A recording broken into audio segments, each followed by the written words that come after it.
everybody. Thank you for joining us on another week here for Beyond Real Estate with Jalick. We've got myself, Nick Gumpert, a real estate agent here in Southern California, and my co-host, Jalen McKenna. We've got him being a lender here in the Denver, Colorado area. And this week, I'm excited because we are jumping into some interesting topics. First of which, top 3 things to never do when parenting. Ever do. Never do them. Just don't do them. Yeah. Top 3 things. Then we're going to shoot over into the real estate roundup, where we discuss today are big companies buying too much real estate. I think that's a brilliant debate and a relevant one based on inventory and what we have available. We meaning first-time home buyers and those of us that want to just buy a home for our family versus the big corporations. And then we'll conclude with Ninja Selling, a brilliant business book. If you have not heard of it, you need to do some research and get to know it, because it's probably the best resource you could possibly have as a business owner, regardless if you're involved in real estate or not. So, Jay, before we kick off into our hashtag dad life, your week, what's the latest and greatest? Yeah, well, this week, you and I are recording this on a Wednesday. Normally we do that on Friday, and that is, oh yeah, we're not supposed to. Oh, the veil. Ignore the man behind the veil over there. Yeah, so normally we do record this on a different day of the week. I don't know how much Nick wants me to give now. But yeah, we had to push it up a little bit because the family and I are going to Yellowstone, which, if you've heard any news about that, you know, Yellowstone is flooded and they've shut the entire park down and won't open it until Sundays. So are you going to meet Kevin Costner? Now, I've been told that if I see him, I need to get an autograph. I have not heard of anything about Kevin Costner. What's this news about Kevin Costner? You've never heard of the show Yellowstone? Have you been under a rock?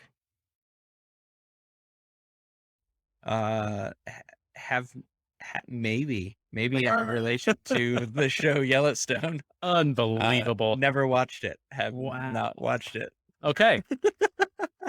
Well, moving on. We won't hold that against you and try to delve in deeper on that one. That's unbelievable to me. I've absolutely watched every single episode, a few of them twice, and we'll just leave it at that.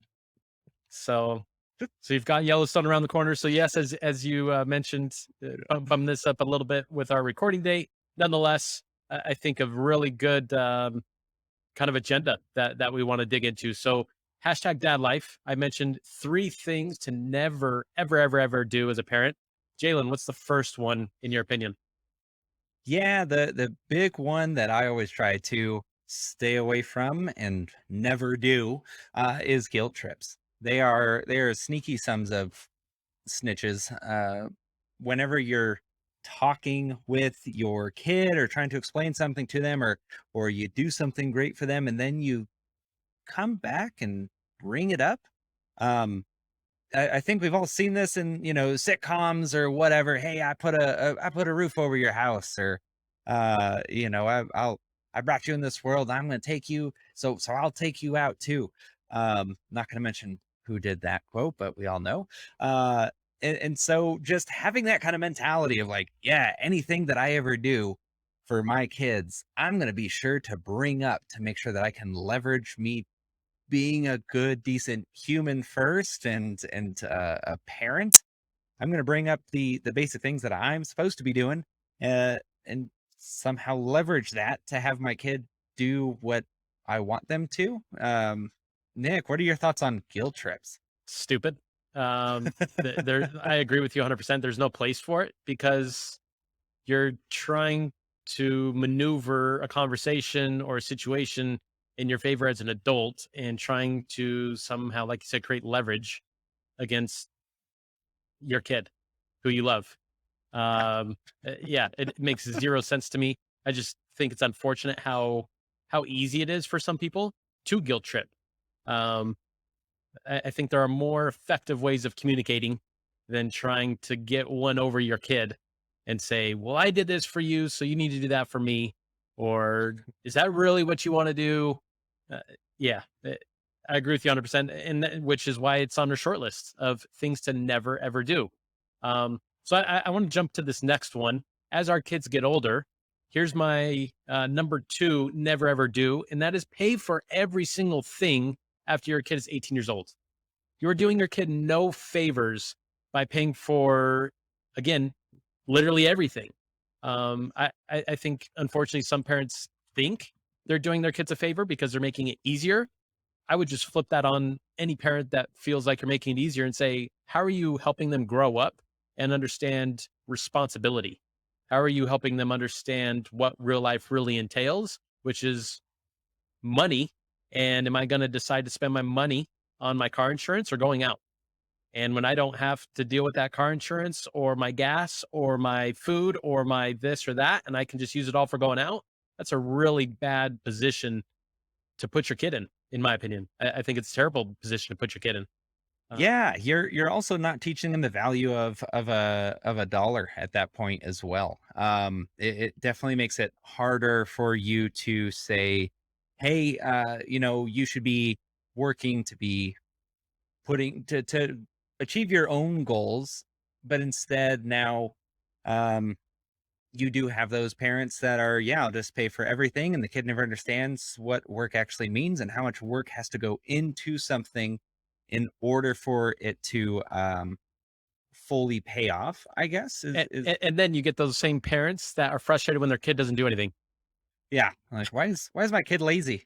Well, Get off the hmm, couch and actually do this. You're just like, you never made them. yeah. Yeah, it's starting those habits early and being able to teach them the power of work and have that motivation for them to work, and then you take it away from them and then you're like, why are you not better? It's like, well, you gave them everything. Yeah, Don't do that. right. Um so yeah, I can definitely that never happened with me. Started working in high school to have my extra gas money and stuff. Not to say that my mom didn't help me with gas money, but Sure.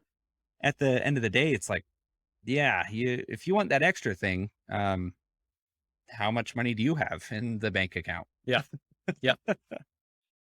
Yeah, Yeah, and I wanna make it clear too, it's not to say you shouldn't help after the age of 18. It's just you shouldn't do, quote, unquote, literally, underlined, ha italics, everything. Like, you don't need to do everything for your kid. no, It just there's no place for it, especially in today's society when things you do have inflation, you do have things costing more. Again, it's doing a disservice versus a service, and I think it's in my opinion, just crazy to think otherwise.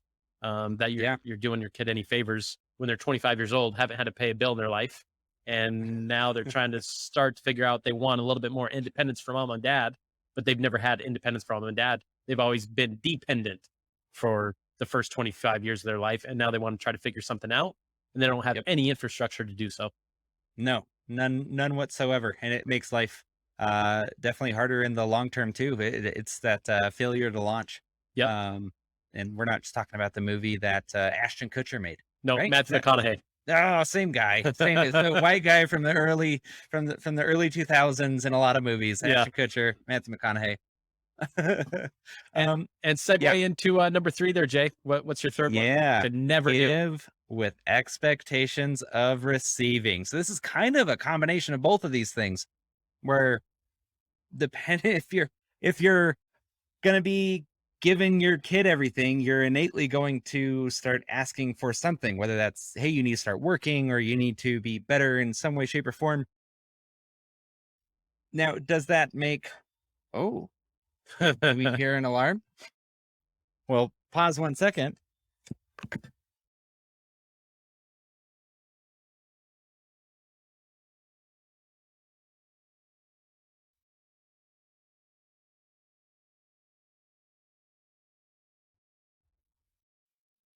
Um, yeah, well, that's Monica's phone. Huh. Some sort of yeah, cool. Well, yes. Anyways, 3, 2, 1.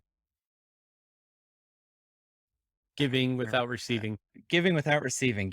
So yeah, Matthew McConaughey, No, Ashton Kutcher. no, Yeah. we're into the third one though with giving Oh yes. expectations. Give with expectations of receiving. Yes. So don't give with expectations of receiving it, because you're going to be expecting things from them, especially if you don't give them those tools initially, like what we are talking about in number 2. And then number 1, guilt tripping. Innately, you start using that one when you just start giving stuff. And you're like, Remember, I got you expect this. something back. Yeah. And everyone just loves their parents so much more when they're reminded of everything they've done for them. So don't do that. So Jay, let me put that one on you. How do you give and not receive? Well, yeah, give without the expectation of receiving is you have to understand how it's going to benefit the other person. Like, do you love your kids enough to actually give them a better life than you had without feeling resentment towards them for having that better life? I think that's where some people can come into play.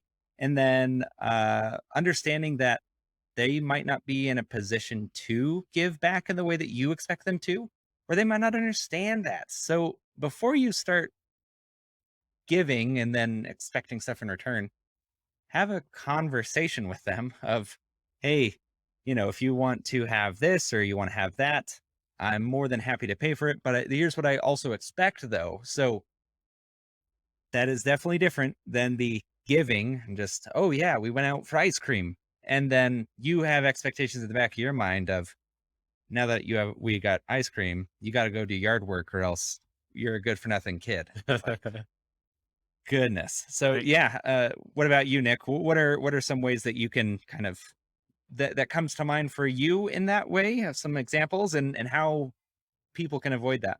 Yeah, I think you hit on 3 really good ways. I'll just add one to that, which is it comes back to filling in blanks yourself as a parent to say, rewrite that story. Rewrite that story from I expect something in return. And again, if you love your kid unconditionally, like be willing to give something without expecting something in return. Like I don't Yeah. think it's that complicated. And unfortunately, a lot of parents choose to make it very complicated. And as you alluded to, then it turns into a snowball effect. And now the resentment builds and now the complications of communication are there. So Jay and I are not painting or attempting to paint a picture of, guys, we're the perfect parents. At the end of the day, we do want to give perspective because I think we all forget that and need that at times. It's like, damn, I do that sometimes, or I need to remember that. And it's reminders for ourselves. So I think those are the biggest things, though. And like you alluded to, you summarized them up well. So real quick, 3 things to never do when parenting: guilt trip your kids. Do not pay for everything after the age of 18. Let them be independent. Let them feel what life is really like, and give without the expectation of receiving with your kids. I think those are the 3 things to never do. Let us know what you think. Do you agree with it? Leave a comment. Feel free to reach out, and we'd love to hear your feedback. Is there something that's not on that short list that you think should be on that short list? What would you take out? That'd be my next question for any of you. They're just like, oh, I would never do this. Okay, what one of those 3 would you say, it's okay to do that one, and I would plug that in this place? Let us know what you think, though. We're going to take a short break, and then we're going to come back into our real estate roundup. Again, excited for this one because we're going to be discussing our big corporations taking away all the inventory from the individual prospective home buyer. So again, quick little break, and we'll see you back soon.